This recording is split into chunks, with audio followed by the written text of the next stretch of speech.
Welcome back to bass fishing at Anglesey. So we've come to one of my local beaches.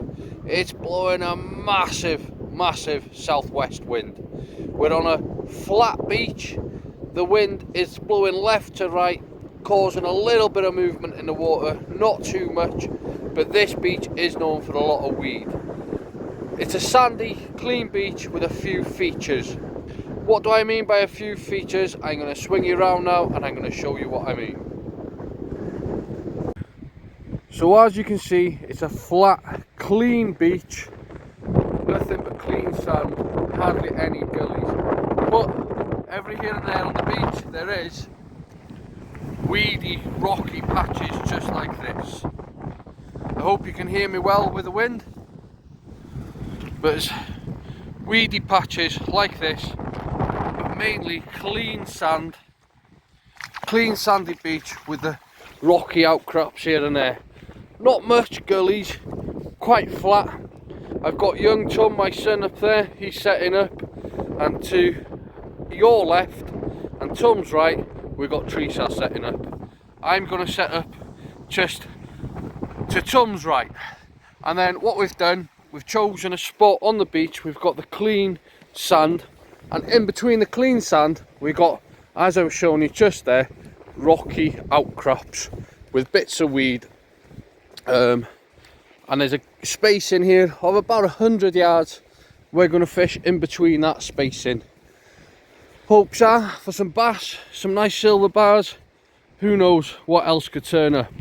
Wind's blowing a fairly steady 35 mile an hour. When coming onto a beach like this, what I do is I look for wet patches. As you can see, it's wet, it's dry. The wet patches means there's a little bit, it might not be hardly anything in it, but a couple of inch difference in height, which means it gets water faster and it holds water a little bit longer. Also means creatures that need water will live in the wet sand, and that's what the bass will be hunting. So we're now going to set up there, and the water's flooding in quite steadily, but we'll set up and we'll hope to target and trap them bass as they come in on the night feed. So do please keep tuned, keep watching.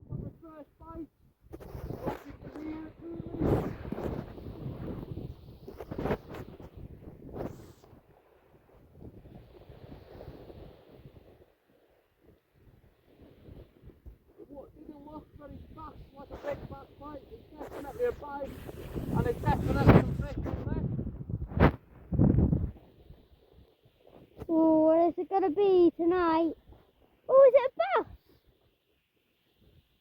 That's a bass, isn't it? It's a doggy. It's two smooth hounds. It's not me, it's two doggies.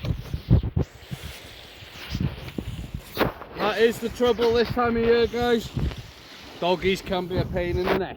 Yeah. Anyway, we'll keep going and we'll hope to get some bass, you know? Yeah. So Tom is starting to get into a bit of match fishing, so needs the practice of unhooking. Oh, there we go. Well done, mate. Yeah, unhooking the doggies and stuff. So he's doing my doggies for me. He's already done one and he's doing the second now. Well done, mate. Yeah. Yeah. Gonna get him back? Yeah. Go on then, mate. Handy practice for Tom with doing the matches of unhooking the doggies, and really unhooking fish in general. Really good practice for him. You go in and put it back here, mate. He wears his boots, even though he's got a pair of waders. He wears his boots because his feet gets cold this time of year, mate. Yeah. Yeah, so I'll go and put the doggy back. Tom's now into some fish. Was it a good bite, Tom? A big slack liner, was it? So it's coming to that time of year now as well, guys. The smooth hounds will start turning up. It's the end, coming up to the end of March.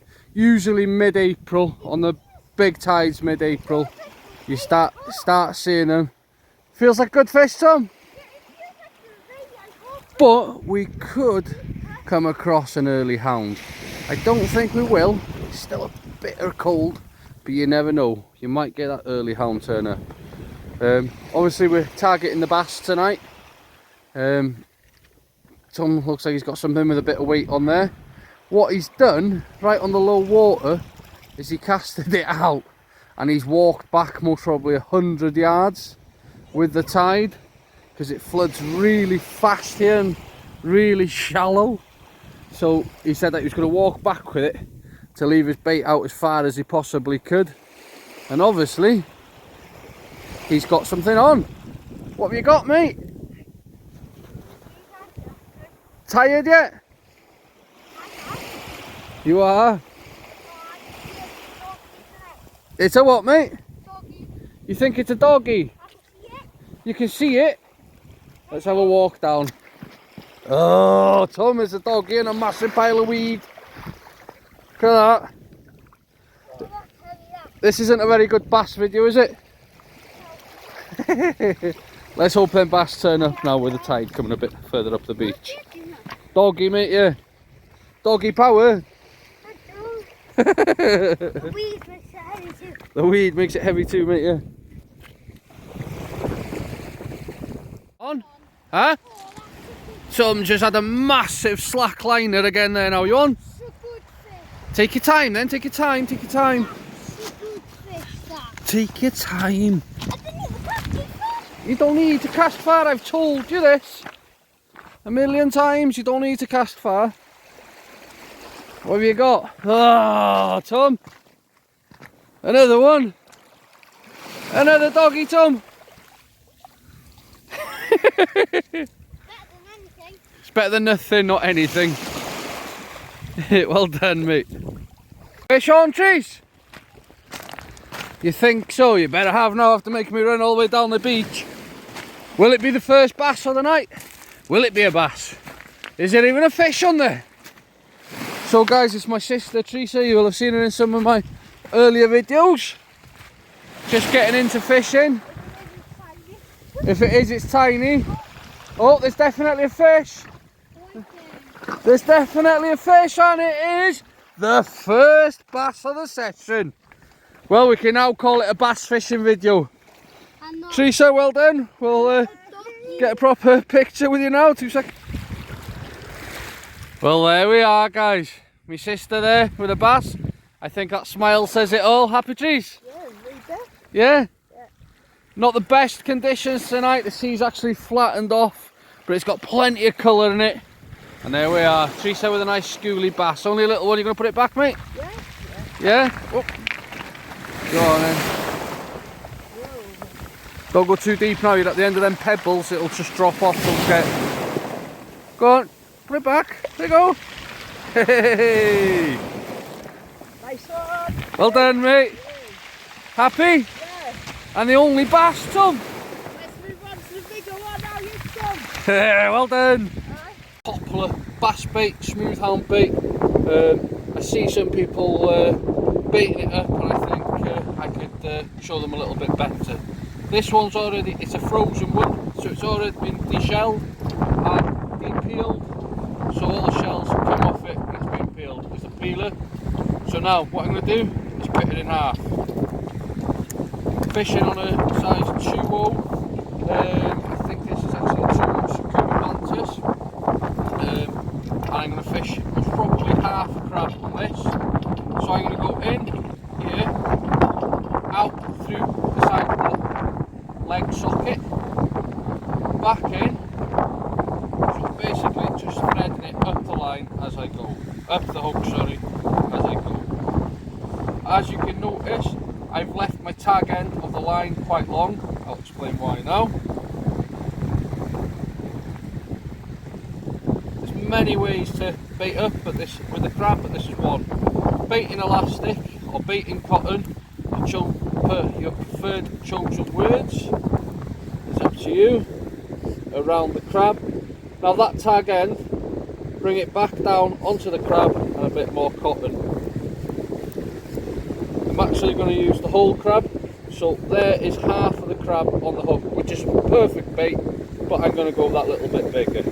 All I'm going to do now is add that to the back of that one I've already elasticated or cottoned on. again, your preference and choice of what you want to call it, cotton or elastic. Plenty on there, pulling it quite nice and tight. You don't need a heavy gauge cotton or elastic for this. This one is like a mid-range one.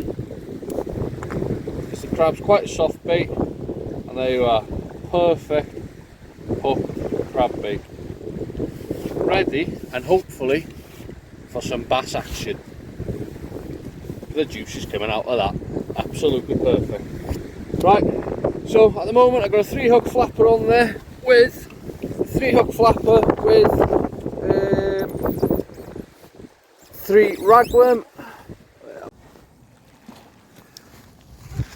Go on then, mate.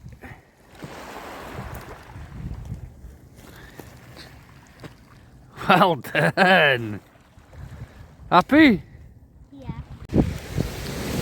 Well guys, I haven't really had a chance. What was that? I would been looking for that everywhere. Oh well. Yeah guys, I haven't really had a chance to put myself on screen and say hello. See how you're all doing really. Hope you're all well. Hope you're all getting out there fishing. Because that's all it's about sometimes, it's just getting out there fishing. I wasn't actually going to go fishing tonight. I haven't really been feeling in the mood for it, should I say. Maybe not the fishing side of it, but just, I don't know, I haven't been feeling it. And then obviously Easter holidays, Tom's off school and keen to go. My sister keen to go fishing. And yeah, I suppose it just went really well. I come out tonight for them more than myself, and do you know what, it's been pretty good. I've quite enjoyed it. We've had quite a few doggies. Teresa's had the small bass. There's been a few whiting. Tom's done a bit of casting practice with the multiplier. He's here somewhere in the dark. Where are you, Tom? Are you there? Yeah. Are you going to come around and say hello? Hello. Hello. Yeah. Yeah. Feeling cold a bit now, mate? Yeah. Yeah. Shall we head home in a minute? Okay. Yeah? No? Yeah? Up to you, you're the boss. I don't know. Hello. I don't really know. You don't really know. You enjoyed it? Yeah. Yeah? Enjoying it? Enjoying the fishing? Yeah. Yeah? Gonna get a multiplier next, you reckon? And a multiplier reel? Rod? Maybe. Maybe. Bit more practice. Yeah. Yeah? Feeling cold, mate? Looking cold. So, yeah, Tom's starting to feel a bit cold, so we'll have another cast or 2 each. I've got to be honest with you, it's absolutely Baltic out here tonight. We had conversation about foxes, yeah? Yeah. We can smell, there's been a fox on the beach here, we can smell him. So we've had conversation about foxes, we've spoke about bait and crabs, yeah? Yeah. So, not just fishing, no mate? No. Education, yeah? Yeah. Yeah? That's what it's about, guys, getting out there, enjoying it. If we do get another fish before the end of the night, we'll bring you back to screen for that. Or if not, we'll just bring you back to say ta-ra. Yeah. Or I will, or we'll just see what happens. Hope you're enjoying the channel. If there's anything you'd like to see in the coming months, summer's on the way. Would you want to see some wrasse fishing, pollock fishing? I do plan to do quite a lot of bass fishing this year because I plan to catch one over £10. Or a double figure, which is £10, but yeah, let's get a big one on camera. Yeah. Yeah? For me, not for you. What else? For anyone. See, that's the spirit, guys. Doesn't matter who catches. Oh, I've got cramp. Oh wait. Yeah. And that is that, the dreaded walk back to the car. Tom's absolutely knackered. I do ask him if he wants to say ta-ra to everybody, and this is the response you guys are getting. He is freezing now, and he's tired. It's a late one, he's ready to go home. So guys, until next time, keep safe, keep fishing, keep chasing them dreams.